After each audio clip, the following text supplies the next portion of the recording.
কয় যে রাষ্ট্রনায়ক হিসেবে খালেদা জিয়া আর শেখ হাসিনার একটা তুলনামূলক আলোচনা করা, এইভাবে তুলনা করা খুব মুশকিল। কারণ আপনাকে তো আপেলের সাথে আপেলের তুলনা করতে হবে, তাই না? আপেলের সাথে তো কাঁঠালের তুলনা করা যায় না। আপনাকে তুলনা করতে হবে এমন একটা সমস্যা সমাধানের দুইজনের সিদ্ধান্ত নেওয়া যে সমস্যাটা একই রকম ছিল দুই সরকারের আমলে।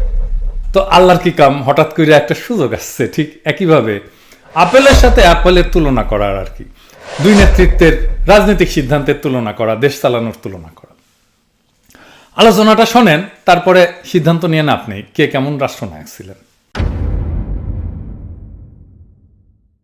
এই যে নতুন বছরটা শুরু হলো না বাংলাদেশে, তো ভারত বাংলাদেশের দ্বিপক্ষীয় সম্পর্কের দুইটা গুরুত্বপূর্ণ সংবাদ দিয়ে কিন্তু শুরু হয়েছে। প্রথম খবরটা প্রকাশিত হয়েছিল একদম 1 জানুয়ারি, হ্যাঁ, বছরের পয়লা উপহার আর কি। এটা কয়া হয়েছে একটা গুরুত্বপূর্ণ খবর। তার আগে জানানি যে বাংলাদেশে কিন্তু ইন্ডিয়া পাটের পণ্যের উপরে অ্যান্টি ডাম্পিং শুল্ক আরোপ করছে আরো 5 বছর আগে, সেটা আরো 5 বছরের জন্য বৃদ্ধি করছে। 2017 সালের জানুয়ারি মাসে ভারত এই শুল্ক টন প্রতি $272 ধার্য করে। এইবার এটা বাড়াইছে, টন প্রতি $351.72 করা হয়েছে, অর্থাৎ সর্বোচ্চ শুল্ক প্রায় 40% বাড়ানো হয়েছে। দেখেন, আর দ্বিতীয় খবরটাও 1 জানুয়ারিতে প্রকাশিত হয়েছে। এতে কওয়া হয়েছে বাংলাদেশের ভূখণ্ডের উপর দিয়া এখন ইন্ডিয়ান প্রমোত্তরি ভারতের কাশী থেকে ডিব্রুগড় পর্যন্ত যাবে আর কি। তো বাংলাদেশ ভূখণ্ডের ভিতর দিয়ে কতটুকু যাবে? প্রায় 1100 কিলোমিটার আর কি, এই প্রমোত্তরিগুলো। যে দেখেন, একই দিনে কিন্তু খবরটা হয়েছে। এই দুইটা খবরে কাঁঠাল রানীর আমলে বাংলাদেশ ইন্ডিয়া সম্পর্ক কেমন ছিল সেটার একটা স্পষ্ট চিত্র কিন্তু পাওয়া যায়। একই দিনে ইন্ডিয়া বাংলাদেশের কাছ থেকে আমাদের ভূখণ্ডের উপর দিয়ে চলাচলের বন্দোবস্ত আদায় করে নিছে, এবং অন্যদিকে একই দিনে বাংলাদেশের উপর চাপাই দিছে একটা অত্যন্ত অন্যায্য শুল্কের ভার। শুল্কটা আবার দিতে হবে কিন্তু ইন্ডিয়ান মুদ্রায়, বুঝছা, রুপিতে। তো মোট কথা, হাসিনার আমলে ইন্ডিয়ার সাথে বাংলাদেশের সম্পর্ক দাঁড়াইছে এরকম যে ইন্ডিয়া শুধু নিবে আর কিছুই দিবে না, বুঝছাও। আর বাংলাদেশ শুধু ইন্ডিয়ারে ভালোবেসেই যাবে। আর বাংলাদেশের একটা অথর্ব একটা বাণিজ্য মন্ত্রী আছে না, মোটা, টিপু মুন্সি। ওই টিপু মুন্সি ডিসেম্বরে দিল্লি গেছিল আর কি। ওইখানে দিল্লি থেকে ফিরে এসে কি কইছিল জানেন? কইছিল যে ভারত সরকারকে সে অনুরোধ করে আসছে পাটজাত পণ্যের উপরে যে অ্যান্টি ডাম্পিং শুল্কের মেয়াদ যেন না বাড়ায়। হে বালশুন, এটা কি অনুরোধ করার বিষয় নাকি? অনুরোধ করার জন্য মন্ত্রী হচ্ছে তুমি? গার্মেন্টস করে কাঁচা পয়সা বানাইছিলে কিছু, ভাবছো মন্ত্রিত্ব করতে পারবে একটা দেশের? হস মন্ত্রী, কিন্তু হাসিনার আর সব কটা মন্ত্রীর মতো তুমি একটা ভালশুন। যাই হোক, ইন্ডিয়া তো মুন্সির এই অনুরোধের কোন রকম দাম দেয়নি আর কি। উল্টা মুন্সি ফিরে আসার পরপরই এই অ্যান্টি ডাম্পিং শুল্কের মেয়াদ বাড়াই দিয়া এই হাসিনা সরকারকে, কাঁঠাল রানীকে হ্যাপি নিউ ইয়ার জানাইছে। আচ্ছা, অ্যান্টি ডাম্পিং কি? ও তো ভুলে গেছি, এটা আগে কইলে ভালো হতো। আচ্ছা ঠিক আছে, কয়ানি। ইন্টারেস্টিং জিনিস। এই বিষয়টা কি, এটা বোঝার জন্য, দেশ চালানোর জন্য, দেশের স্বার্থ রক্ষার জন্য খুবই জরুরি একটা বিষয়। তো বুঝানি, মানে চালচালা বুঝে যাবেন আর কি। মানে বিশ্ব বাণিজ্য সংস্থা আছে যে WTO, তারা অ্যান্টি ডাম্পিং বিষয়টাকে এইভাবে ব্যাখ্যা করছে যে একটা কোম্পানি যদি কোনো একটা পণ্য তার দেশের বাজারে যে দামে বেচে আর কি, তার চাইতে কম দামে যদি রপ্তানি বাজারে বিক্রি করে, তাহলে বলা যায় ওই কোম্পানিটা রপ্তানি বাজারে পণ্যটা ডাম্প করছে, বুঝছাও। তো এরকম একটা যদি পরিস্থিতি হয়, তাহলে যেই দেশে পণ্যটা গেল আর কি, যে রপ্তানি কইরা, মানে যারা আমদানি করলো, তারা ওই পণ্যের উপরে অ্যান্টি ডাম্পিং ডিউটি বা শুল্ক চাপাইতে পারে। কারণ হচ্ছে যে কোম্পানিগুলো করে কি, বাজার দখল করার জন্য অনেক সময় কোনো দেশে অনেক কম দামে মাল সামাল পাঠায় দেয় আর কি। তো এটা করলে তো যে দেশ আমদানি করবে তারা তো বিপদে পড়ে, কারণ এখানে স্থানীয় উৎপাদক আছে। তো ওইখানে তো একটা আনফেয়ার কম্পিটিশন হয়, অন্যায্য একটা কম্পিটিশন, বেইনসাফি হয় ওই দেশের স্থানীয় উৎপাদকের সঙ্গে। সেই জন্যে অ্যান্টি ডাম্পিং শুল্ক, মানে ডাম্প করেছে, হ্যাঁ, প্রোডাক্ট, তো সেই জন্য এই অ্যান্টি ডাম্পিং একটা শুল্ক দেয়, যেন প্রোডাক্টের দাম বেড়ে যায়। দাম বেড়ে গেলে তখন এটা প্রতিযোগিতামূলক হবে। বুঝতে সমস্যা হচ্ছে? আচ্ছা, আরো ভালো করে এটা বুঝাই দিই আর কি। ধরেন চীন আমেরিকাত কিছু কম্পিউটার পাঠাইলো কম দামে আর কি, রপ্তানি করলো। তো তো আমেরিকা হিসাব নিকাশ করে চীনকে কইলো যে হামগের কাছে যে দামে কম্পিউটারটা বিক্রি করছো, তুমি তো নিজের বাজারে তার চাইতে বেশি দামে বিক্রি করো, হাঙ্কারে কেন তুমি কম দামে বিক্রি করলা? তো তার মানে তুমি এই কম্পিউটারটা আমার দেশে দাম করছো, তাই না? তো এই কারণে তো আমার দেশে যে উৎপাদকরা আছে যারা বানায় কম্পিউটার, তারা তো তোমার সাথে একটা বেইনসাফি প্রতিযোগিতায় লিপ্ত হইলো, তার সাথে তোমার সাথে তো প্রতিযোগিতা পারবে না, তাই না? তো এই অন্যায্য অবস্থার প্রতিকারের জন্য আমরা তোমার উপরে, কম্পিউটারের উপরে আমরা একটা অ্যান্টি ডাম্পিং শুল্ক বসাচ্ছি, যেন তোমার দাম আমার বাজারে আমার স্থানীয় উৎপাদকের দামের সমান হয়, ফেয়ার কম্পিটিশন করো, বুঝছাও? তো তাইলে ইন্ডিয়া যখন বাংলাদেশে পাটজাত পণ্যের উপরে অ্যান্টি ডাম্পিং শুল্ক চাপায় দেয়, তাইলে ইন্ডিয়া কইতে যাচ্ছে ওইসব পণ্য আমরা বাংলাদেশে যে দামে বিক্রি করি তার চেয়ে কম দামে আমরা ইন্ডিয়াতে রপ্তানি করছি, ফলে ইন্ডিয়ান পণ্য প্রতিযোগিতায় মার খাচ্ছে, তাই না? তাই তো বোঝা যায়। তো সব আইনেরই তো অপপ্রয়োগ আছে, তাই না? তেমন এই আন্তর্জাতিক অ্যান্টি ডাম্পিং আইনের অপপ্রয়োগ করে থাকে অনেক দেশ। শুধাই অ্যান্টি ডাম্পিং শুল্ক বসায় দেয় কোনো দেশ আর এক দেশের পণ্যের উপরে, ঢুকতেই দেবে না। নিজের মার্কেটে আমি আর কাউরে ঢুকপার দেবো না আর কি, বুঝছাও? তো তাইলে এরকম অন্যায্য আচরণের যদি শিকার হয় কোনো দেশ, কার কাছে বিচার দিবে? এখানে ব্যবস্থা আছে, এই জন্য একটা ব্যবস্থা আছে, সেটা হচ্ছে WTO-র কাছে একটা ডিসপিউট সেটেলমেন্টের জন্য বা বিবাদ নিষ্পত্তির জন্য একটা কেস দায়ের করা যায়। তো তাইলে হাসিনা এই ক্ষেত্রে কি করছে পাটের ক্ষেত্রে? তো টিপু মুন্সি যখন ইন্ডিয়ার কাছে বাংলাদেশের পাটের পণ্যের উপরে যে 2017 সালে যে অ্যান্টি ডাম্পিং শুল্ক দিছিল না, সেটা প্রত্যাহারের যখন অনুরোধ জানাইছিল, তার মানে তো ধরে নিতে হবে যে বাংলাদেশ ইন্ডিয়ার এই শুল্কটা চাপানোটা অযৌক্তিক বা বেইনসাফি বলে বিবেচনা করে, ঠিক তো, তাই না? তাছাড়া সে রিকোয়েস্ট করবে কেন? তার মানে ইন্ডিয়াতে যে মূল্যে আমরা এসব পণ্য রপ্তানি করি, বাংলাদেশে তার চাইতে কম দামে আমরা বিক্রি করি না, সোজা হিসাব। বরঞ্চ ইন্ডিয়ায় শুল্ক আরোপ করছে নিজের উৎপাদকদের প্রোটেকশন দেওয়ার জন্য, তাই না? তাহলে হাসিনা সরকারের কি করা উচিত ছিল? WTO-তে একটা কেস করে দেওয়া উচিত ছিল, তাই না? দেখে আসলাম তো আমরা তো আগে দেখে আসলাম, তাই না? তো 2017 সাল থেকে তো 5টা বছর পার হয়ে গেছে। হ্যাঁ, এই দীর্ঘ সময়ে ইন্ডিয়ার যে অন্যায্য শুল্কের কারণে বাংলাদেশের পাটজাত পণ্যের যারা তৈরি করে তারা যে ক্ষতিগ্রস্ত হয়েছে, এইটা কে দেখবে? হাসিনার তো দেখা উচিত। কিভাবে দেখছে? সে তো কেস করে নাই। সে করতেছে কি, ইন্ডিয়ার কাছে অনুরোধ করতেছে, উপরোধ করছে, ভাই এটা ছেড়ে দেন। তো ইন্ডিয়ার পাশে এটা সেটা যারা ক্ষমতা আসছে এবং ইন্ডিয়ার সরাসরি হস্তক্ষেপে যারা ক্ষমতা কুক্ষিগত করে রাখে, সেই রকম একটা দেশবিরোধী সরকারের কাছে আমরা এর চাইতে আর বেশি কিছু আশা করতে পারি কি? এইগুলোর জন্য দরকার জনগণের সত্যিকারের নির্বাচিত একটা গণতান্ত্রিক দেশপ্রেমিক সরকার। তো এক দেশপ্রেমিক সরকার থাকলে এটা বিষয়টাকে কিভাবে ডিল করত, এটা আমরা দেখি। আমরা এরকম একটা প্রবলেমের মধ্যে পড়ছিলাম, একই ধরনের। খালেদা জিয়া ইন্ডিয়ার সাথে কিভাবে তিনি ডিল করছিলেন সেই প্রবলেমটা, সেটা দেখি। তাইলে আমরা দেখবো যে বিকল্প নাই কাঁঠাল রানী আর খালেদা জিয়ার তফাৎটা কি। এখন যারা তরুণ আছেন বা চ্যাংড়া প্যাংড়া আছেন, তারা কিন্তু এটা বোধহয় জানেন না যে খালেদা জিয়ার ওই সময় ইন্ডিয়াতে ওই সময় কিন্তু প্রচুর ব্যাটারি যেত বাংলাদেশের, রুইম আফরোজ পাঠাতো। তো ইন্ডিয়া বাংলাদেশে তৈরি ব্যাটারির উপরে সেই সময় অ্যান্টি ডাম্পিং শুল্ক আরোপ করছিল। তো খালেদা জিয়া কেস করে দিছিল এবং ইন্ডিয়া খালেদা জিয়ার উপরে প্রচুর বিলা হয়েছিল। হ্যাঁ, বিএনপির উপরে যে ইন্ডিয়া বিলা, তার অন্যতম একটা প্রধান কারণ কিন্তু অনেকগুলোর মধ্যে এটা একটা।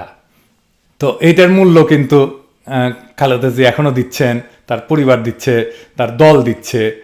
তাই এই ঘটনাটা আমাদের বিশদভাবে জানা দরকার, তাই না? আসেন আমরা একটু দেখি। বাংলাদেশ থেকে ইন্ডিয়াতে ওই সময় 98-99 থেকে 2000-2001 সালের মধ্যে যে ব্যাটারি রপ্তানি, এটা প্রায় 2.5 গুণ বৃদ্ধি পেয়ে $1.3 মিলিয়ন উন্নীত হয়। অনেক বাড়ছে, কিন্তু ওই অর্থে ভারতে বাংলাদেশের যে মোট রপ্তানি, সেইটার 1000 ভাগের 2 ভাগও না। কিন্তু এটা বাংলাদেশের এই সামান্য রপ্তানির উপরে ভারত 2001 সালে অ্যান্টি ডাম্পিং শুল্ক আরোপ করে। তো 2001 থেকে 2002 সালে বাংলাদেশ থেকে ইন্ডিয়াতে ব্যাটারি রপ্তানি সম্পূর্ণভাবে বন্ধ হয়ে যায়। তো এই সিদ্ধান্ত কে নিয়েছিল? ইন্ডিয়ায় শুল্ক আরোপের সিদ্ধান্ত নেয় ওই দেশের, মানে ইন্ডিয়ার অ্যান্টি ডাম্পিং মহাপরিচালকের দপ্তর, director general of anti dumping, মানে DGADর সুপারিশ অনুসারে। তো DGAD এটা কেন করছিল? কারণ ইন্ডিয়ার 2টা ব্যাটারি কোম্পানি অভিযোগ জমা দিচ্ছিল। তো ডিজিএডি একটা অনুসন্ধান চালায়। এই অনুসন্ধানের আলোকে ডিজিএডি এই সিদ্ধান্ত উপনীত হয় যে বাংলাদেশ থেকে ব্যাটারি ইন্ডিয়াতে ডাম্প করা হচ্ছে। এর ফলশ্রুতিতে ভারত বাংলাদেশের ব্যাটারি রপ্তানির উপরে 131% অ্যান্টি ডাম্পিং শুল্ক আরোপ করে। ওই সময় আমি তো কইছি আগে যে বাংলাদেশের প্রধান ব্যাটারি রপ্তানিকারক প্রতিষ্ঠান ছিল রহিম আফরোজ। তারা ভারতের এই সিদ্ধান্তকে অযৌক্তিক মনে করে পরবর্তীতে ভারতের হাইকোর্টে অ্যান্টি ডাম্পিং শুল্ক আরোপের বিরুদ্ধে যুক্তি প্রমাণ দিয়ে আপিল করে। কিন্তু তাদের আপিল এই দুই জায়গাতে প্রত্যাখ্যান করা হয়। হ্যাঁ, করাই হবে, তো তারা তো নিজেরটা বেশি বোঝে, ভালো বোঝে। তো এর মধ্যে 2001 সালের অক্টোবরে বিএনপি সংসদ নির্বাচনে বিপুল সংখ্যাগরিষ্ঠতা নিয়ে জয়লাভ করে বেগম খালেদা জিয়ার নেতৃত্বে সরকার গঠন করে। নতুন সরকার ক্ষমতা গ্রহণের সাথে সাথে এই বিষয়টা ইন্ডিয়ার কাছে উত্থাপন করা হয়, কিন্তু ইন্ডিয়া এটা কানে নেয় না। ভারতের বাণিজ্য মন্ত্রী অ্যান্টি ডাম্পিং শুল্ক প্রত্যাহার করতে অস্বীকৃতি জানায়।